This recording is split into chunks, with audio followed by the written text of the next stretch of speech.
Okay, welcome. My name is Kristen Leathers-Gratton. I'm a member of the Overland Park Chamber and a co-chair of the Public Policy Committee. Welcome the audience today for the District 19 Kansas House of Representatives Candidate Forum. The Public Policy, thank you to the Johnson County Public Policy Council for coordinating today's forum. The Public Policy Council is a collaborative effort of the 10 Chambers of Commerce representing more than 5,000 Johnson County businesses. In addition to hosting the forums such as this, the Public Policy Council conducts other voter education efforts, including publishing a wealth of candidate information on the Council's website at www.votejoco.com. Welcoming and introducing our candidates today with us is Mark Hermes and Stephanie Sawyer Clayton. The overview of the format today is that each candidate will have 1.5 minutes for an opening statement. After opening comments, we will rotate through questions written by the Public Policy Council and will not be taking questions from the audience today. Because this is a forum and not a debate, we have not built in time for rebuttal. At the conclusion of our Q&A period, we will give each candidate the opportunity to offer closing remarks. Prior to starting the forum, we drew numbers to determine who would speak first. Based on the random drawing, we will begin with Stephanie Sawyer Clayton for her opening statement. All right, well, hello everyone, and thank you very much for having me this afternoon. Appreciate being here at the Overland Park Chamber of Commerce. I am Representative Stephanie Sawyer Clayton. I was elected in 2012 and have served parts of Overland Park, Leawood, and Prairie Village since then. I've served on a number of committees, but this last biennium I was a member of the Rules and Journal Committee, was also a member of the Commerce, Labor and Economic Development Committee, the Tax Committee, and the Federal and State Affairs Committee. One of the things that is most important to me just in my time here as a legislator is to make sure that I am listening to the people that I represent, and a number of the folks that I represent are integral members of the local business community. So I feel that it is my job as a legislator to make sure that I am ensuring stability in order to allow for our economy to further flourish. So hopefully you'll find out more about my views on that as we continue with this forum. Thank you again. Now, Mark, you have 1.5 minutes. Hello, my name is Mark Hermes, and I'm running for the House District 19 in Overland Park. The district boundaries are Midcap Avenue, east to State Line, and 103rd north to 83rd for reference. I want to thank the Overland Park Chamber and Kevin and all of everyone here that has helped to make this possible. I grew up in a small rural community, West Wichita, and after graduation I worked automotive, and then I went to K-State and graduated in business. In '86 I moved to Johnson County, and from there worked in computer science and finance. '98 I went to KU for an MBA, finance and international business. Returned to KU in 2001 for a master's in communications. I'm a 35-year resident of District 19. My political involvement started after my son was born in 2006, and since 2014 I've been involved with civil and family courts and writing and promoting legislation for children and families. Reading, litigating, and writing legislation combined with my education and business experience will allow me to succeed as your District 19 representative. Kansas is a great state and can improve. New leadership, though, is required for that change and for improvement. I ask for your vote in District 19 to hire me for your statesperson and public servant. Thank you. Okay. Thank you, candidates. First question is for you, Mark. As a candidate, what are the top 3 policy issues for you? For Kansas and for our district, city, county, and state, we see the issues are taxation, budgets, the government budget, and then we go from there to, I would say, education. Education is going to change as far as all of the landscapes. And then from that point, then security and law and order, and those will be the 3 top, and any of those I can discuss further. All right, sorry, I didn't know if I Stephanie, your needed turn. permission to answer, so I don't want to be that guy. But, so the top 3 issues that I have been focusing on in my campaign have been tax reduction, in particular property tax reduction, because that is what I've been hearing from my constituents about a great deal.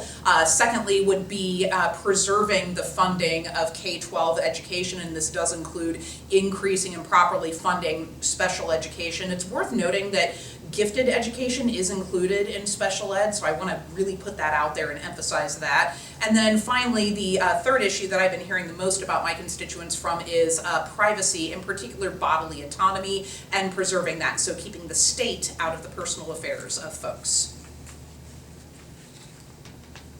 Okay, next question. This is for you, Stephanie. What are your views on the state tax policy, being as specific as you can? Well, my views on the state tax policy are, I will say that I really enjoyed the way that the House worked together in regards to tax policy this last session. Very rare was that we came up with, I think, 2 unanimous votes, both on SB 300, which was my preferred bill. Unfortunately, the Senate ruined that, as the Senate is wont to do with a number of good ideas from the House. And then the bill that we ended up pushing out at the end of regular session that was vetoed by the governor, and I also voted to support our final tax bill that was brought up in special session. I wish I had more time to discuss tax. I have, because again, this is very important. One of the problems with that was left over from the Brownback tax experiment was the fact that sales tax was raised significantly higher than that across the state line in order to support the income tax reductions. When we did that massive tax reform in 2017, we just didn't have enough money to lower sales tax. I have supported and sponsored sort of niche ways of lowering sales tax, either for feminine hygiene products, for groceries, for all food. I co-sponsored a bill with a Republican to lower sales tax on all food, but I also support just lowering the sales tax in general. But in particular, I support lowering property tax and have voted to raise the homestead exemption, and have even voted to drop the state mill levy, provided we have proper demand transfer to fund schools. Did I get it in time? Thank you. Mark, your turn. So my views on state sales tax, first and foremost, is the property taxes. Property taxes have increased to a point of unsustainable, and so that, combined with the Kansas sales tax, both being some of the highest in the nation, both of those need to be addressed as specific as possible. Working on, again, Senate Bill 1, I believe, is what was modified and passed through the session. Additionally, I like some of the ideas. One of them, increase homestead. That does affect directly those who need it most. Sales tax, again, the highest in the nation. I believe we're 3rd in the nation, but that can be fact-checked. So we have to address those issues. I would be looking more at sales tax on energy and something in that line. But again, I approve, I like some of the stuff that the state's doing with Senate Bill 1, with the homestead, was a good idea. And then the sales tax, I would be looking at other directions to lower that and quickly. Thank you. Okay, next question. What are your views on K-12 education funding and accessibility? Mark? Wow. K-12 education, definitely, I am in support of education in every possible way. My life's career has been education, learning constantly, and with that, we have to have full funding. The issues that are there is, one of them is the ACT scores are just so low, and to address that, it's going to take more than money. Full funding is good, but we also need direction, and we need a plan, something to do with how we're going to get students motivated to actually want to learn, to bring them back into that process, and then advance to make an investment in our children for the future of Kansas. Thank you. All right, and so I am a strong supporter of K-12 funding. I was very proud to see that we are at least currently fully funding K-12, but I always tend to look for the long game. I have concerns that when the formula expires, that there will be a push to basically shirk our constitutional obligation, and that's very clearly listed, of course. I do, as I stated earlier, support increasing funding for special education. I strongly oppose censorship or the legislature taking any sort of role when it comes to curriculum. I trust parents when it comes to that. I don't think that the state should be dictating what books my children read. I also support, we need a strong education workforce, which includes strongly supporting our teachers. Those are some of our most important workers. Right now we are not paying them enough, and our retirement that we offer them is abysmal. I strongly support eliminating Capers 3 and moving that to Capers 2. I also support a cost of living increase for state retirees, which includes teachers, because obviously if you are taking a job, you want to make sure that it has a decent retirement plan, and if that retirement plan does not have appropriate cost of living adjustments, then people of sense are not going to take those jobs. We need to treat those workers better and make sure that they are being properly cared for so that they can properly educate our students. We want to make sure we're hiring the best. Okay, next question. What types of economic development policies do you support to encourage job growth and business expansion in Kansas? Stephanie, you want to kick us off? All right, well, I have a record that shows that I have a strong support of a lot of our economic development incentives, and so if we look at the direct ones that are actually in the toolbox, worked really hard with my colleagues to push forward the Apex plan, which of course helped us bring in Panasonic and other large businesses like that. A strong supporter of Peak. And one of the reasons why I support these incentives is that I do support them with a caveat. I support these if they have strong clawbacks available. I want to make sure that they are being properly audited and properly studied for their effectiveness. And I also think more of a sort of conceptual economic development. So by that, I mean to make sure that we are presenting ourselves as a state that has a stable budget and a stable economy that provides for a solid quality of life for our residents, because that helps attract people to the state and companies to the state. So if we are projecting ourselves with a reasonable sort of attitude, then that makes our ground in Kansas more fertile for the growth of businesses. And so I support that conceptual economic development as well. Mark? My views on the economic development policies: one, I would look at the needs of the businesses straight off. The small businesses of Kansas, one of their biggest issues is employees, and with that comes finding good employees. And to do that, we have to attract good employees into our state. And with that, we have to have lower taxes, we have to have housing, we have to have education for the children, all those things that bring good employees to Kansas for the businesses to even start. Next would be a tax structure, and it would be with that in line also with the restrictions of government regulations and anything that would allow the companies to look elsewhere for growth. So I also, one of them in mind is the corn growers, and with those, I talked with them, and they're advancing a lot of technologies and different agricultural elements, and both of that would bring jobs to Kansas, the whole agricultural industry and energy, but more to the point of small businesses with employees and a tax structure and less regulation to allow them to grow. Thank you. What would you do to grow and develop the state's workforce? Mark? The state workforce is, I'm going to come back to it as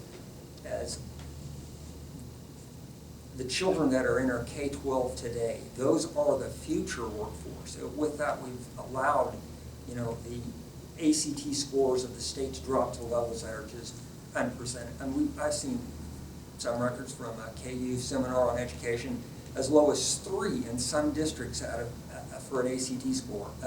Highs ranging in the 22 range for district-wide.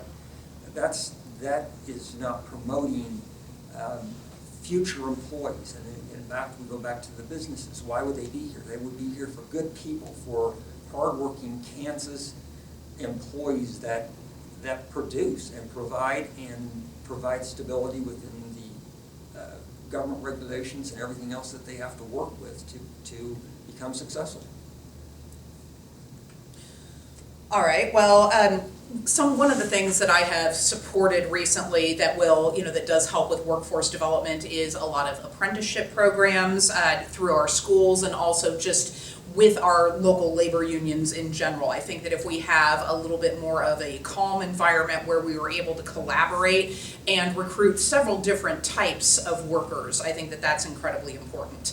I do tend to push back a little bit when it comes to folks asking us to change our graduation requirements or some of those curricular things. So for instance, it makes some sense, at least on the surface, for us to require sort of a computer science or technology, but if you don't have the teachers in Western Kansas to teach that, then you sort of have those logistical issues. So I think that if we band together and actually make sure that we are doing this in an intelligent sort of way and making sure, honestly, not to totally judge workforce ability based off of a lot of standardized tests, which we know still tend to have bias towards or against people based on their economic situation at home, race, and even gender. So I think that, looking at that holistically and working with our business community to work on workforce development is one of the best things we can do. What are your views on the state's role with respect to ensuring access and affordability of post-secondary education? Stephanie?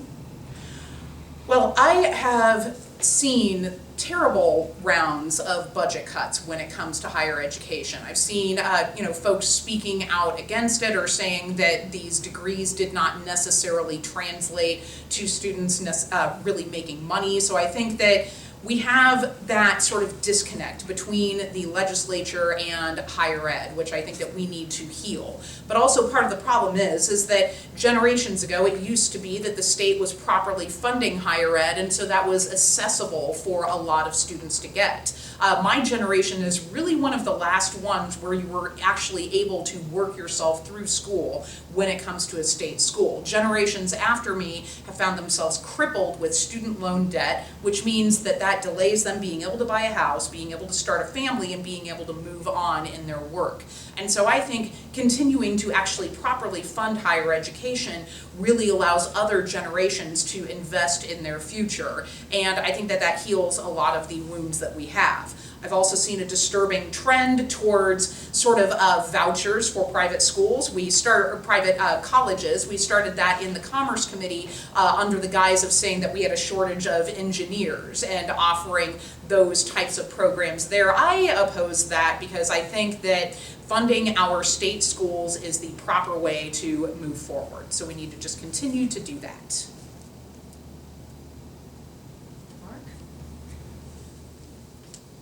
Higher education has pretty much gotten to the point where it is getting unaffordable to the average person. I am an example of the last of it, like Stephanie says, the last of the generations that were able to work their way through school. I worked after high school, then put myself through KU or through K-State, then worked some more, put myself through KU, all self-funded, and the Pell Grants, of course, were the blessing back then. We had at least some assistance. We knew how much it was going to cost us per semester to survive, and from that point, then we moved forward. But I think now in a different environment, I think that the state's role, and even that, the workforce's role is, or the business role, is to apprenticeship, to provide scholarships with work programs of some form. That was mentioned in the healthcare industry, whereas we would provide a business or the state would provide some type of funding through an educational curriculum that would then allow the person to work in Kansas and within some requirements facilitate both the needs of Kansas and the educational goal of the individual. So there's a lot of programs with that, apprenticeships in the workforce, just apprenticeship period as far as any programs for tech. And then from that point, I think that the state can get involved in the healthcare industry for programs to pay for education. Thank you. What are your views on healthcare policy and Medicaid expansion? Mark? I'm in view, I am okay with the system as a whole. The issues are, everything has issues, but Medicare and Medicaid do serve a purpose, and in the current shared environment, whereas we have private health care and a state and federal health care, I believe that can work in some forms. I prefer my private health care with Medicaid. I believe in the Medicaid expansion because I do believe in that we need health care for everyone, for Kansas citizens, for U.S. citizens.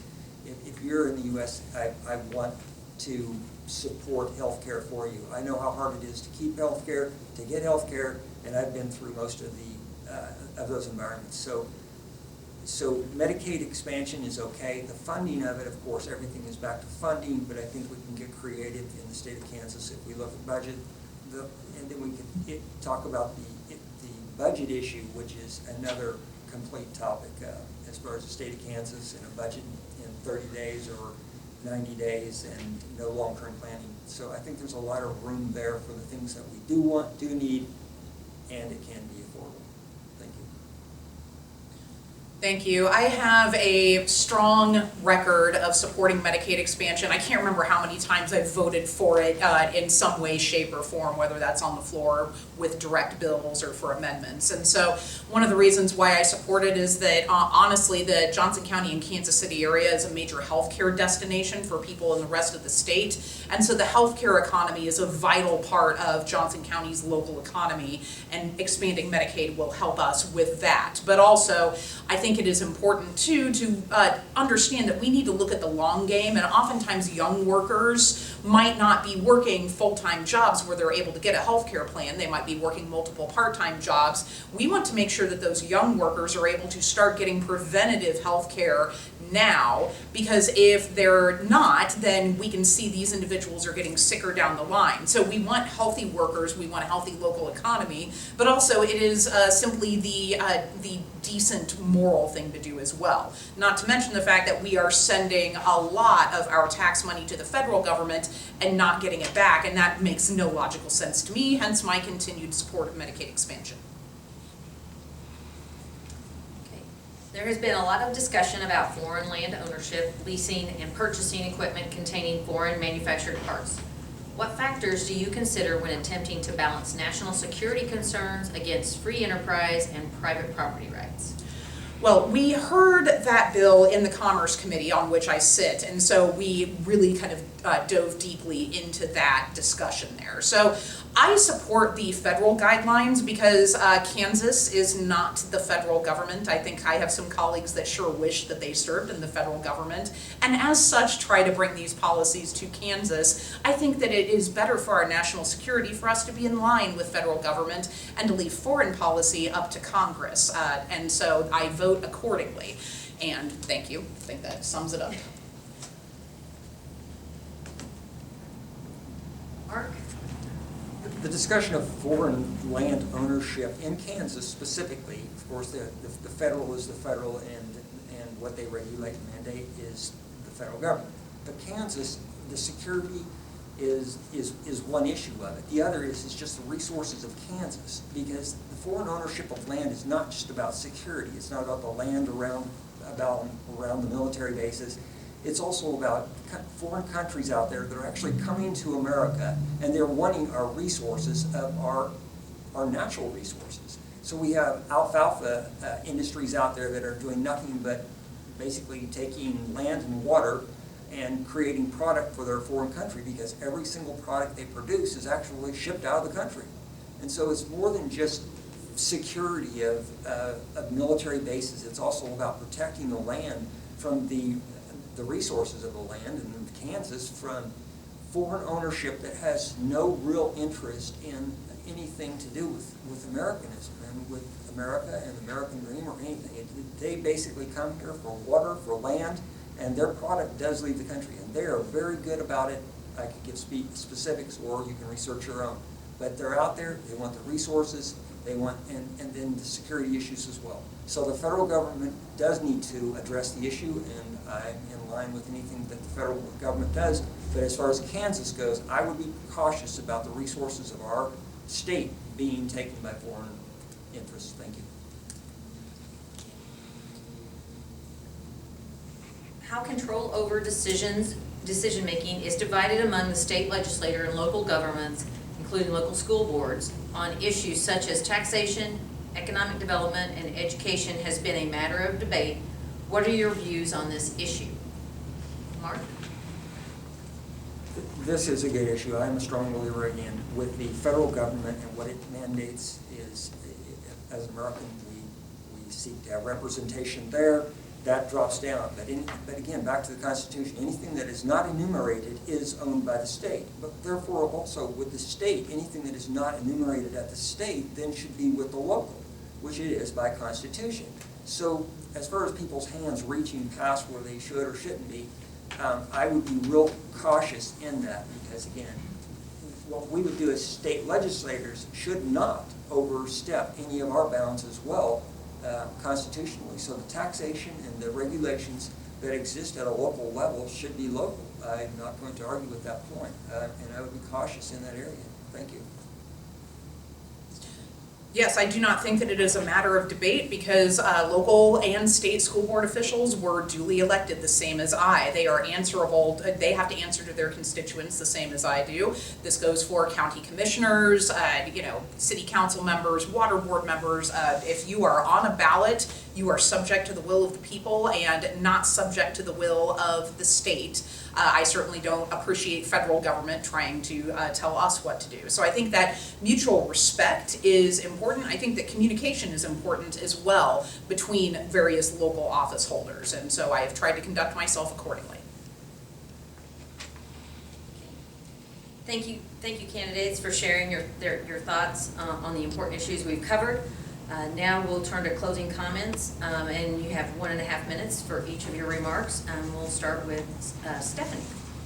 All right, well, gosh, I think we did a really good job. I think we might have had the fastest forum yet, but I also think it's, just important to really deliver our points in a short and concise way. I really do admire the fact that that my constituents have been sending me back. I try to make sure that I am being held accountable, that I earn this every single time I go. I try to have a strong and good line of communication between local business community and me as well, because I know that a lot of the decisions that we make at the state level affect your livelihoods and the livelihood of my constituents. Johnson County has a large portion of the state GDP, and so our local economy, it is incredibly important that our delegation and our delegation members are voting first in the interest of Johnson County's economy, and secondly in the interest of what we have been told is good for the rest of the good of the state. I think one of the problems that we hear the most about is that other delegations, like the rural delegations or the Wichita delegation,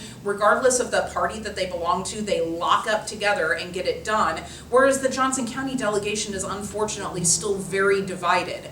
But as a past Johnson County delegation chair, I continue to push to make sure that we are listening to each other and that legislators, regardless of what side of the aisle we are on, are really pushing to make sure that we are acting in the best interest of our local economy here first. And so I try to conduct myself in that way. I really want to thank our moderator and our host for having us and appreciate you all.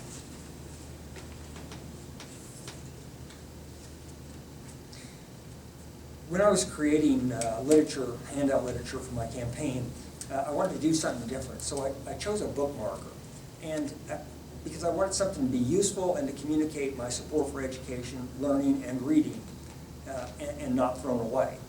So one of the things is half of the Americans cannot name one constitutional amendment. So I put on the back the Constitution at a glance. And then I went further, and it's like, well, what do I put on the front? So I was thinking about the usual campaign stuff is the same thing we talk about continually, and that is lower taxes, government spending, healthcare, education, law and order, the fentanyl drug problem we have. But I decided to write instead just trivia quotes and to promote interest and also just thinking. So one of the quotes is leadership and learning are indispensable to each other. And that quote is from John F. Kennedy. And when hiring someone to do a job, the candidate must be able to learn quickly, evaluate, and act. The continual process of plan, do, check, and act or adjust. The issues facing our government are many. The issues of tomorrow may not be the same as today. As one can see by the hurricane disasters, both natural and unnatural changes can happen, and the leadership must learn. So I'm not an expert on all the areas, but I am modest enough to admit what I don't know and capable of learning very quickly. So I ask for your vote for me as an investment in leadership for our district, our city, our county, and our state. I ask for your vote as your District 19 leadership and public servant. Thank you very much, and thank you, Overland Park Chamber. Thank you, candidates, for participating in our forum today and your willingness to serve the people of Johnson County. I'd like to remind the audience that the recording of today's forum, along with other election-related information, will be available on www.votejoco.com. Also, voter registration ends on Tuesday, October 15th. Advanced voting begins Saturday, October 19th, and Election Day is Tuesday, November 5th. And with that, we completed the forum and appreciate the candidates being here. Thank you.